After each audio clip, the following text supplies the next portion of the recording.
Skill development కేసులో Chandrababu bail రద్దు పిటిషన్పై సుప్రీంకోర్టులో నేడు విచారణ జరగనుంది.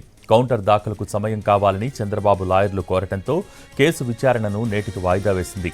ఇరుపక్షాలు తమ వాదనలను లిఖితపూర్వకంగా సమర్పించాలని సుప్రీం ఆదేశించింది. స్కిల్ డెవలప్మెంట్ కేసులో టీడీపీ అధినేత చంద్రబాబు బెయిల్ రద్దు చేయాలని కోరుతూ ఏపీ ప్రభుత్వం సుప్రీంకోర్టును ఆశ్రయించింది. ఏపీ సర్కారు వేసిన పిటిషన్పై సుప్రీంకోర్టులో జనవరి 19న విచారణ జరిగింది.